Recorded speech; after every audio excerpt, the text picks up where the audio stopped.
आज हम लोग एक नया चैप्टर स्टार्ट कर रहे हैं। जैसा कि पता आपको कोऑर्डिनेट सिस्टम पढ़ रहे थे, तो कोऑर्डिनेट सिस्टम में जो 2D होता है, क्लास 10th के स्टैंडर्ड पर जितना भी 2D होता है वो सारा कवर करेंगे। तो 10th क्लास वाले भी स्टूडेंट देख सकते हैं इसको। हम लोग क्या पढ़ना है 10th क्लास में? कोऑर्डिनेट 2D पढ़ना है। देख लेते हैं, वीडियो विजिबल है, बहुत सही। तो लिखिए मेरे साथ, कोऑर्डिनेट ज्योमेट्री 2D। 2D मतलब 2 डायमेंशन में पढ़ना है। कोऑर्डिनेट सिस्टम क्या होता है? सबसे पहली बात, कोऑर्डिनेट सिस्टम के पहले हिस्ट्री के बारे में जानते हैं। क्या कोऑर्डिनेट सिस्टम? देखिए, बिफोर 1637 से पहले, 1637 से पहले, 1637 से पहले, 1637 से पहले ज्योमेट्री में अलजेब्रा का कोई भी यूज नहीं था। There is no any use algebra in geometry. 1637 से पहले ज्योमेट्री में अलजेब्रा का कोई भी यूज नहीं था। हम पूरा शुरुआत से बता रहे कोऑर्डिनेट 2D में। 1637 से पहले, 1637 से पहले there is no any use of algebra in geometry. Geometry में अलजेब्रा का कोई यूज नहीं होता है। अब इसी से हम डेफिनेशन निकालेंगे कि कोऑर्डिनेट ज्योमेट्री क्या होता है। देखिए, लेकिन 1637 में, 1637 में, वीडियो आ रहा है भाई, 1637 में एक फ्रेंच मैथमेटिशियन थे। क्या थे? एक फ्रेंच मैथमेटिशियन, रेनी डेकार्ट्स। उनका नाम क्या था? रेनी डेकार्ट्स। 1637 में क्या होता है कि एक फ्रेंच मैथमेटिशियन इस क्षेत्र में आते हैं, जिनका नाम क्या था? रेनी डेकार्ट्स। रेनी डेकार्ट्स को ही फादर ऑफ कोऑर्डिनेट ज्योमेट्री कहा जाता है। इस फील्ड में रेनी डेकार्ट्स का आते हैं और ज्योमेट्री में बेझिझक कोऑर्डिनेट का यूज करते हैं। ज्योमेट्री में बेझिझक अलजेब्रा का यूज करते हैं। बेझिझक अलजेब्रा का यूज करते हैं। ही यूज अलजेब्रा इन ज्योमेट्री। ठीक है, 1637 से पहले ज्योमेट्री में अलजेब्रा का कोई भी यूज नहीं था, कोई नामो निशान नहीं था। लेकिन 1637 में एक फ्रेंच मैथमेटिशियन रेनी डेकार्ट्स इस फील्ड में आते हैं और अलजेब्रा का ज्योमेट्री में यूज करते हैं। अब यही से कोऑर्डिनेट ज्योमेट्री क्या है, तो कोऑर्डिनेट ज्योमेट्री का डेफिनेशन आप लिख सकते हैं। Coordinate geometry, what is coordinate geometry? Coordinate geometry का क्या मतलब? कोऑर्डिनेट ज्योमेट्री का क्या मतलब? What is coordinate geometry? Coordinate geometry क्या होता है? तो देखिए, a branch of geometry, a branch of geometry. Geometry का क्या है? एक ब्रांच, एक शाखा है, इन विच, जिसमें कि अलजेब्रा इज यूज्ड, जिसमें अलजेब्रा का इज यूज होता है, in which algebra is used, is known as coordinate geometry. उसी को क्या कहते हैं? कोऑर्डिनेट ज्योमेट्री कहते हैं। कोऑर्डिनेट ज्योमेट्री क्या है? ज्योमेट्री का एक ब्रांच है जिसमें कि अलजेब्रा का यूज होता है। उसी को हम क्या कहते हैं? कोऑर्डिनेट ज्योमेट्री कहते हैं। यहां तक आप लिख लीजिए, फिर आगे बात करते हैं हम लोग। बहुत सही।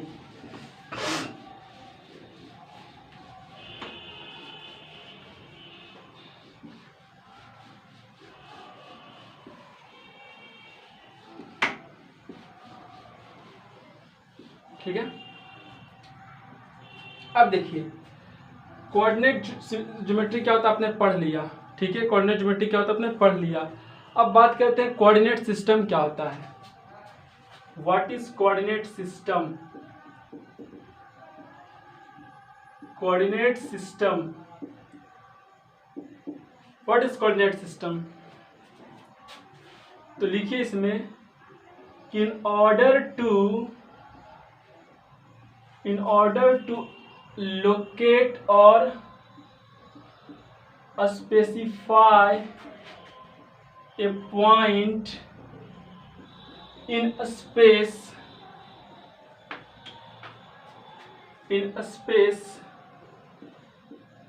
a coordinate system is needed. एक पॉइंट को या एक पार्टिकल को, पॉइंट की जगह आप पार्टिकल भी लिख सकते हैं, एक पॉइंट या एक पार्टिकल को स्पेस में स्पेसिफाई करने के लिए या लोकेट करने के लिए एक कोऑर्डिनेट सिस्टम की जरूरत पड़ती है। उसी को हम लोग क्या कहते हैं? कोऑर्डिनेट सिस्टम कहते हैं।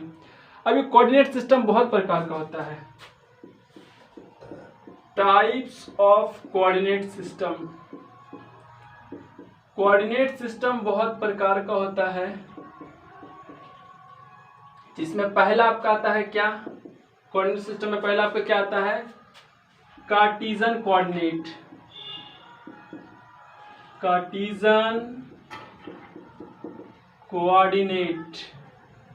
सेकेंड आता है पोलर कोऑर्डिनेट। थर्ड आता है पेडल कोऑर्डिनेट। फोर्थ आता है इंट्रिंसिक कोऑर्डिनेट, एक्सेट्रा, और भी बहुत सारा होता है। लेकिन अभी आज आपको सिर्फ जो पढ़ना है वो कार्टीजन कोऑर्डिनेट पढ़ना है, उसके आगे पोलर कोऑर्डिनेट भी आपको पढ़ाया जाएगा। तो कोऑर्डिनेट सिस्टम समझ गए कि एक पॉइंट या एक पार्टिकल को स्पेस में स्पेसिफाई करने के लिए, लोकेट करने के लिए कोऑर्डिनेट सिस्टम की जरूरत पड़ती है। उसी को क्या कहते हैं हम लोग? कार्टीजन कोऑर्डिनेट कहते हैं। ठीक है, उसी क्या कहते हैं हम लोग? कार्टीजन कोऑर्डिनेट कहते हैं। तो फॉलो करके ध्यान देना। ठीक,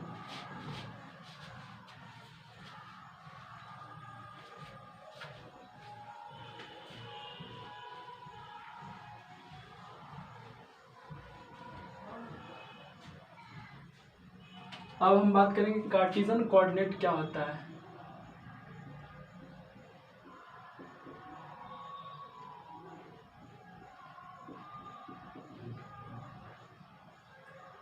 कार्टीजन कोऑर्डिनेट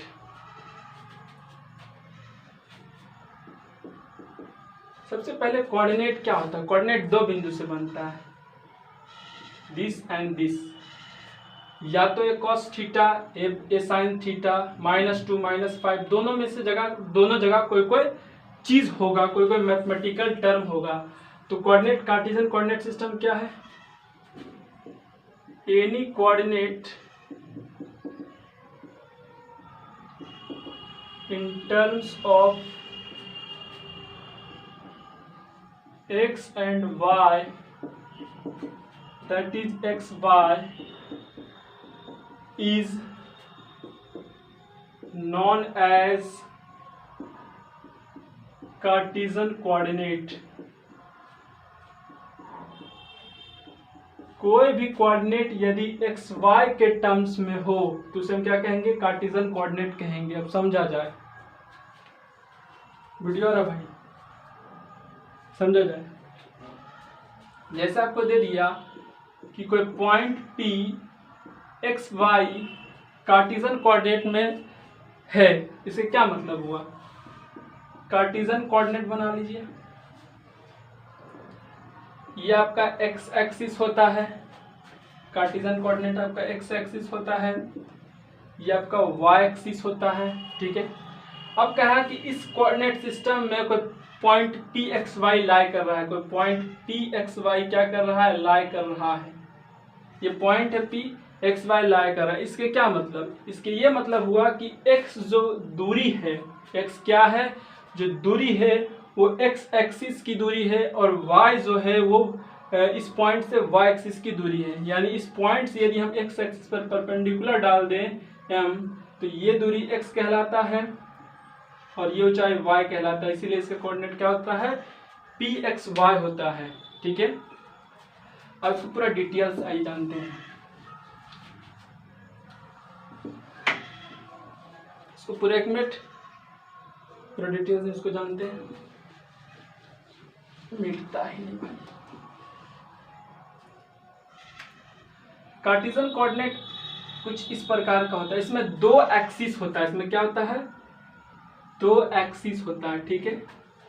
ये होता है आपका एक्स एक्सिस, ये आपका क्या होता है? X axis. ये वाई एक्सिस,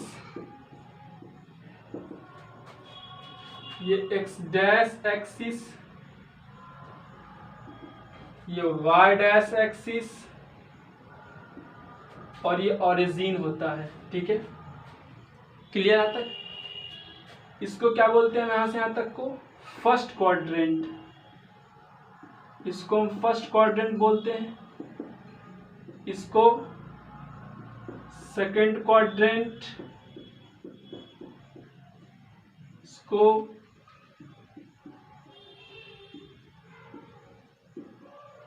थर्ड क्वाड्रेंट, इसको फोर्थ क्वाड्रेंट, ठीक है।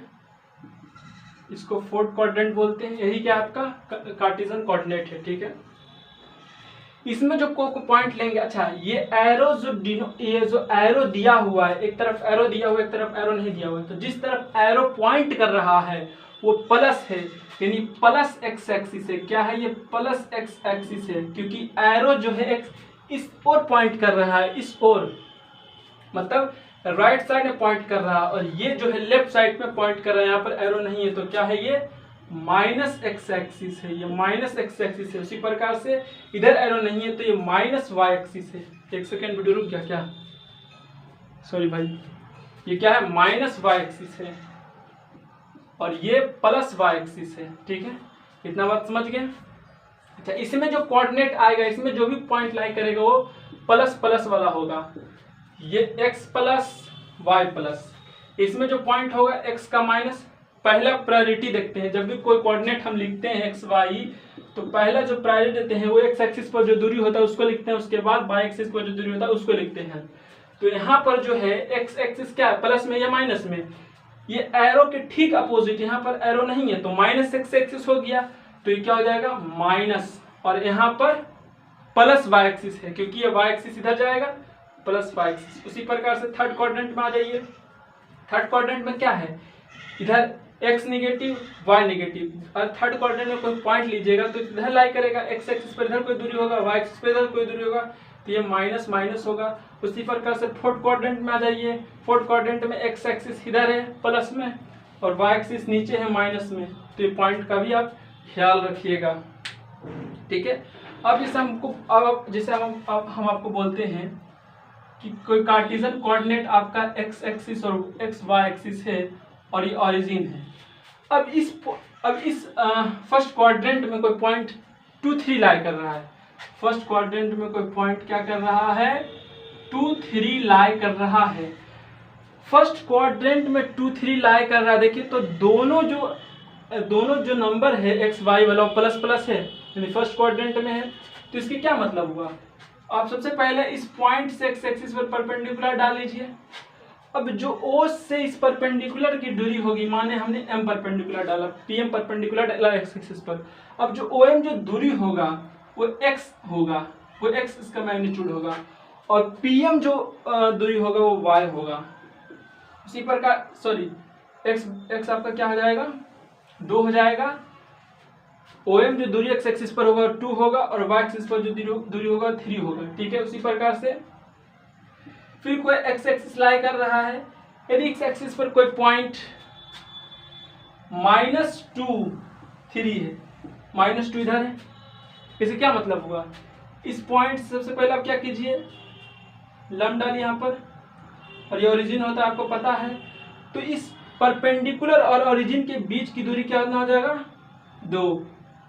2 होगा कि -2 होगा? 2 होगा, क्योंकि डिस्टेंस कांट में निगेटिव, और ये जो आएगा इतना सा जो आएगा, मान लीजिए Pn जो आएगा वो 3 हो जाएगा। तो आप समझ गए होंगे कार्टेशियन कोऑर्डिनेट लिखने का तरीका, ढंग, उम्मीद है। चलिए बहुत सही। एनसीईआरटी से हम लोग चल रहे हैं। यहाँ तक हम नोट कर लीजिए। उसके बाद आपको थ्योरम बताया जाएगा, उसके बाद आगे पोलर कोऑर्डिनेट बताया जाएगा।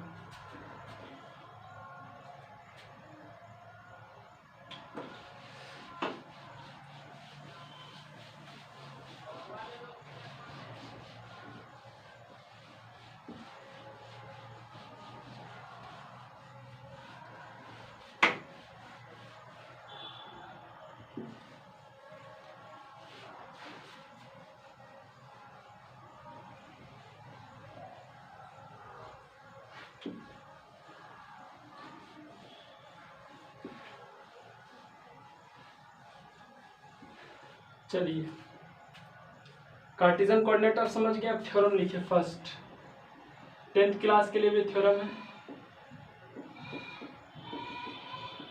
Find the distance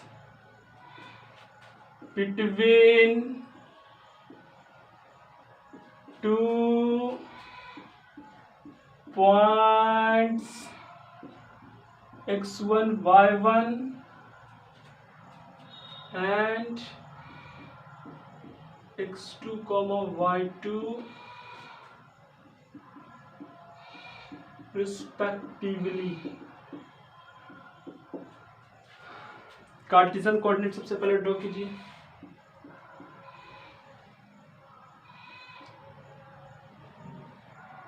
Cartesian coordinate हो गए x एक्सिस, y एक्सिस, ये ओरिजिन O, ठीक है, ओरिजिन O हो गया। अब कार्टेशियन कोऑर्डिनेट में कोई दो पॉइंट के बीच का दूरी निकालना है। मान लीजिए कि दो पॉइंट आपका है, मान लीजिए कि आपका क्या है, कोई दो पॉइंट है। मान लीजिए एक पॉइंट यहाँ है और एक पॉइंट यहाँ है, ठीक है। इस पॉइंट का कोऑर्डिनेट मान लीजिए क्या है, x1, y1 और इस पॉइंट का कोऑर्डिनेट x2, y2 है, ठीक है। इस दोनों कोऑर्डिनेट के बीच का डिस्टेंस निकालना है। सबसे पहले क्या कीजिए, इस दोनों पॉइंट को मिला दीजिए, आपने मीट करा दिया, ठीक है। अब ए बी डिस्टेंस हमें चाहिए। क्या कीजिए, ए पॉइंट से एक्स एक्सिस पर परपेंडिकुलर डाल दीजिए m, डी पॉइंट से एक्स एक्सिस पर परपेंडिकुलर डाल दीजिए n, ठीक है।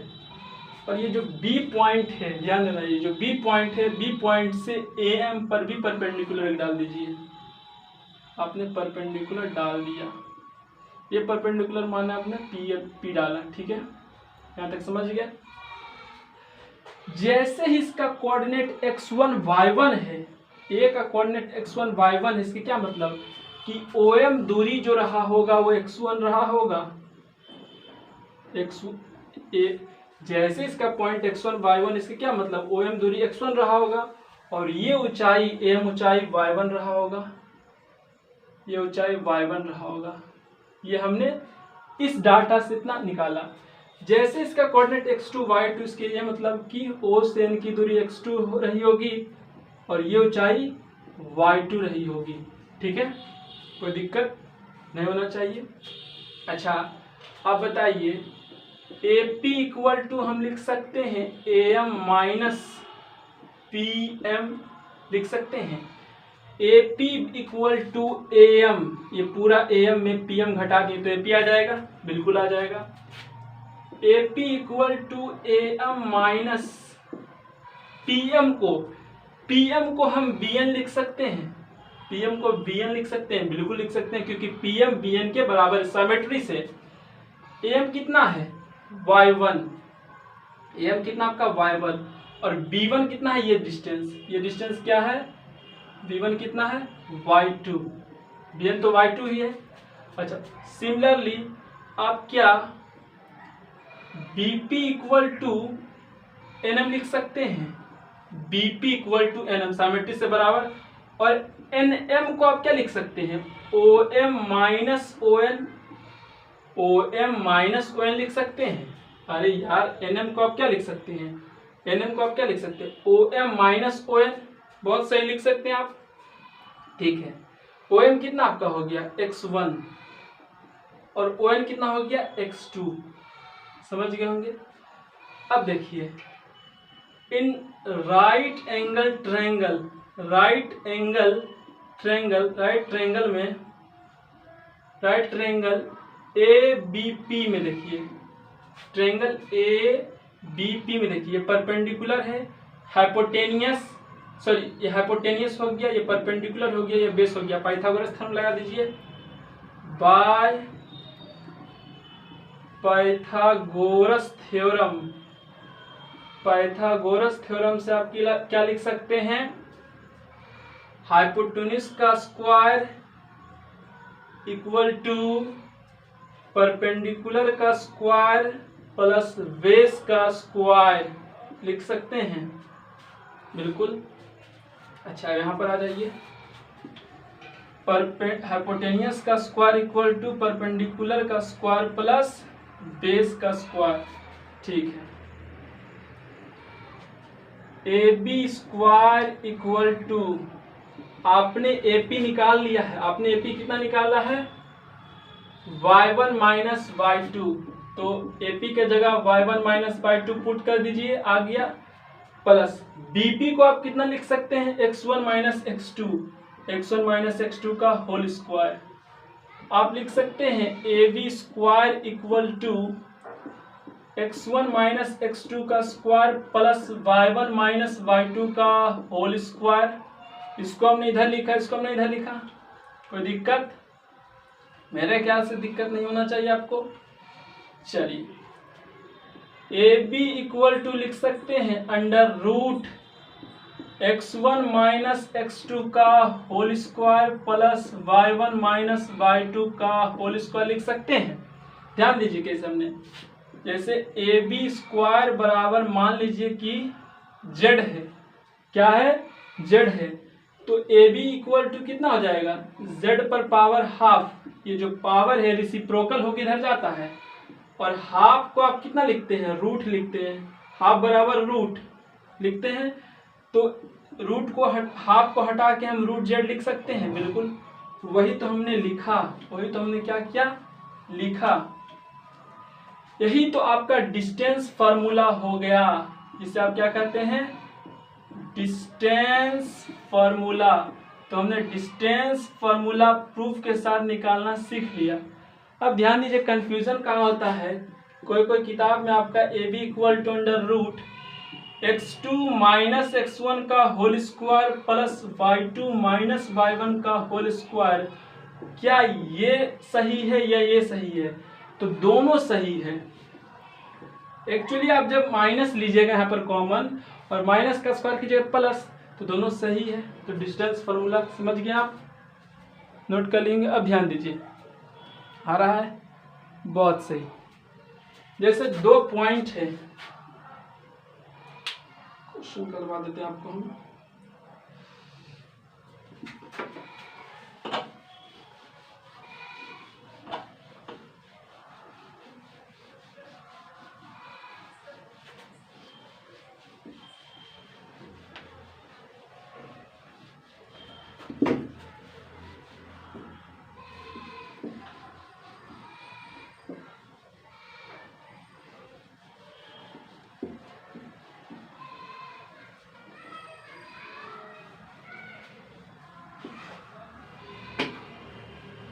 जैसे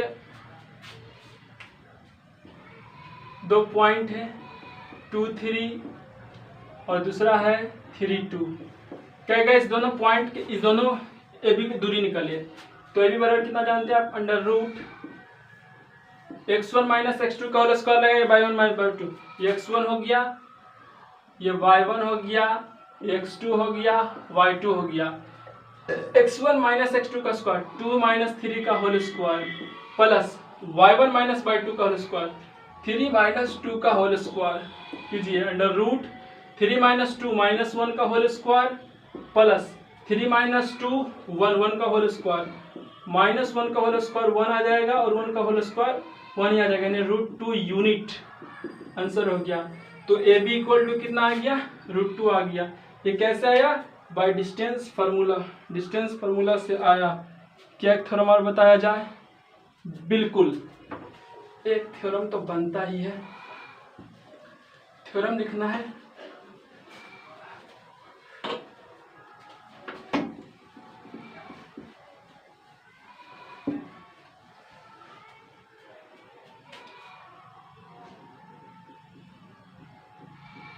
theorem number 2, find the area of A triangle. एक त्रिभुज का क्षेत्रफल निकालना है,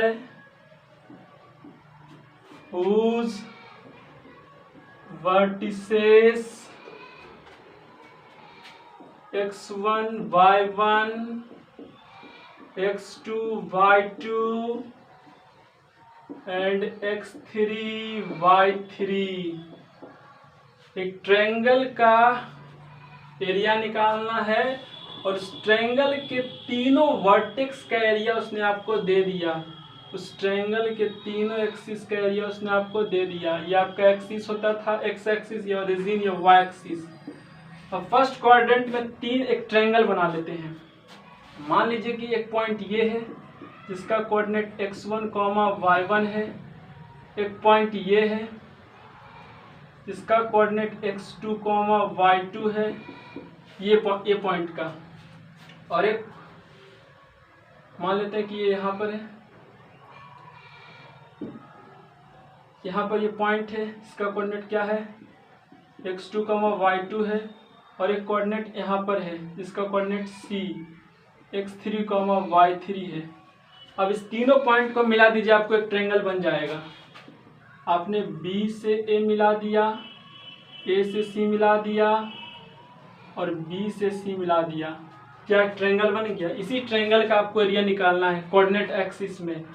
ये पढ़िएगा भी। आप क्या कीजिए, B से परपेंडिकुलर डाल दीजिए एक्स एक्सिस पर M, कोई भी नाम लिख सकते हैं आप, C परपेंडिकुलर डालना आपको है। A से परपेंडिकुलर डाल दीजिए एक्स एक्सिस पर N और C से परपेंडिकुलर डाल दीजिए एक्स एक्सिस पर P। ठीक है, डाल दिया आपने, बहुत सही। इसका कोऑर्डिनेट x2 y2 है। इसके क्या मतलब कि O से M की दूरी x2 रहा होगा। देखिए तो ये पॉइंट यहाँ है, इसी के रिस्पेक्ट में ले रहे हैं, x2 रहा होगा और ये ऊंचाई y2 रहा होगा।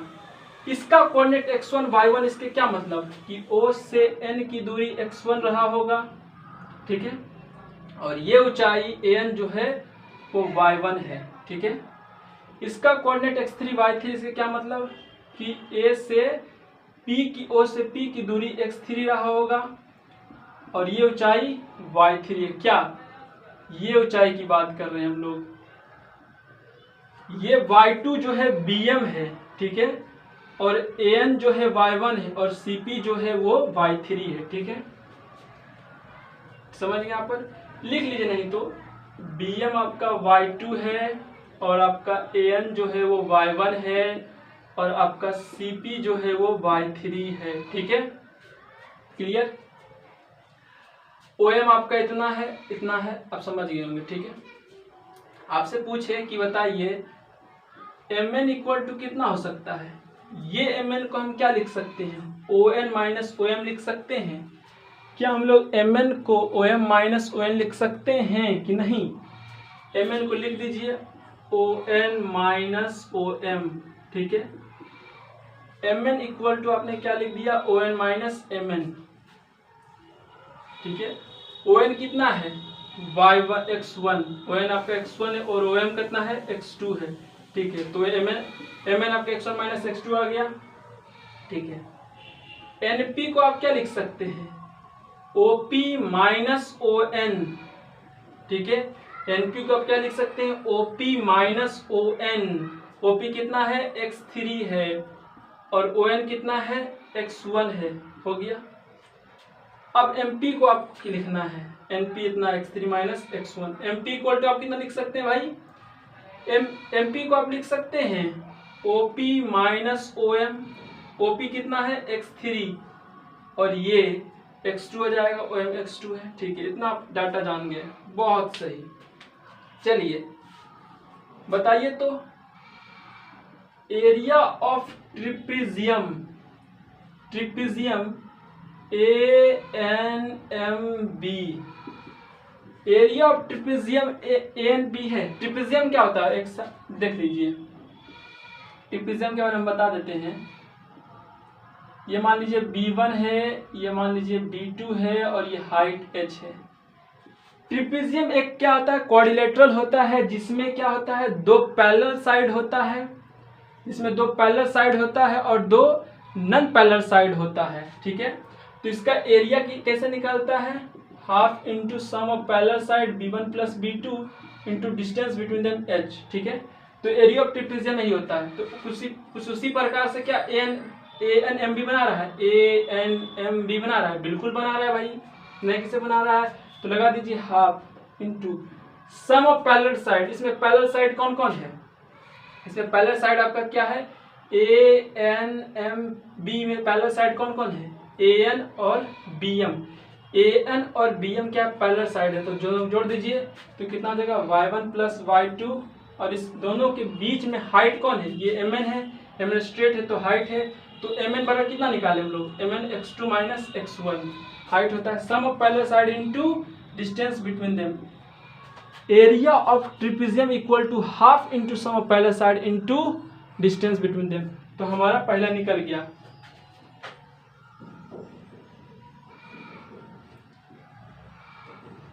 ठीक है, चलिए एरिया ऑफ ट्रिपेजियम ऑफ दूसरा देखिए, ACPN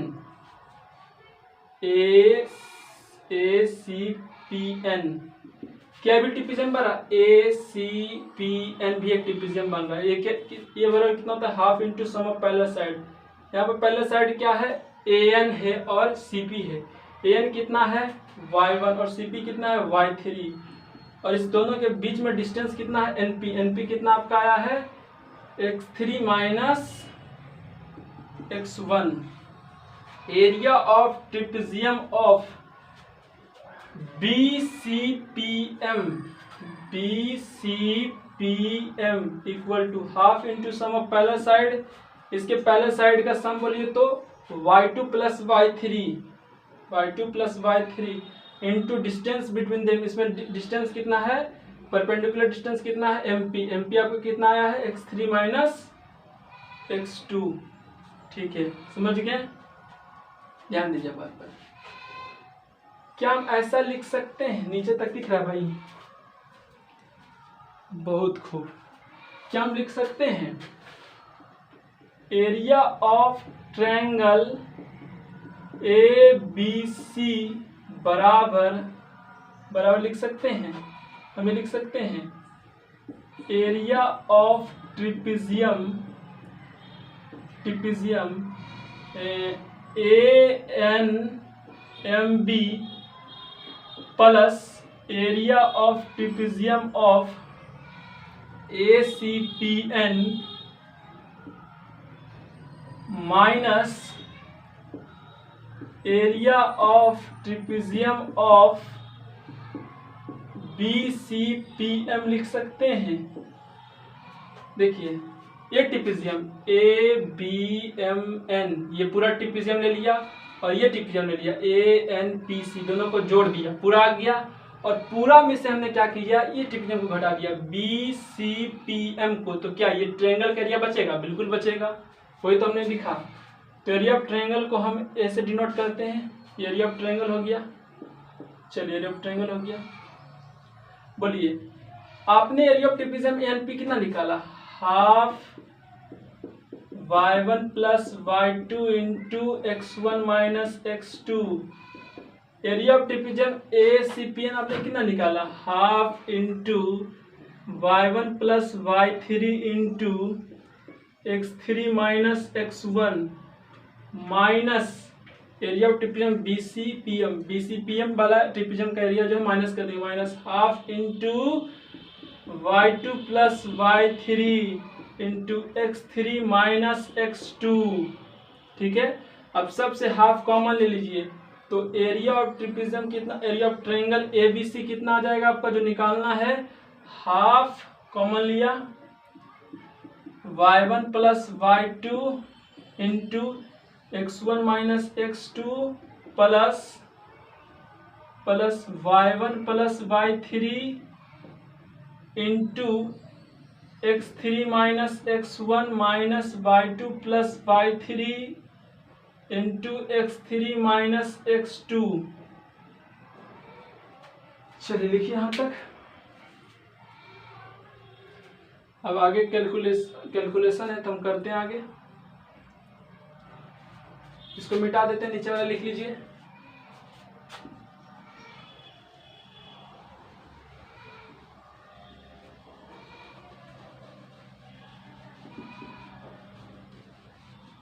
इसके बाद सीधा यहाँ आना है। Area of triangle A B C equal to कितना हो जाएगा, हाफ बाहर किया y1 plus y2 into x1 minus x2। पहले y1 को दोनों से इक्वेट कर दीजिए, तो x1 y1 minus x2 y1, ठीक है, प्लस, सॉरी भाई लाइट कट गया, आगे हम करेंगे बाद में।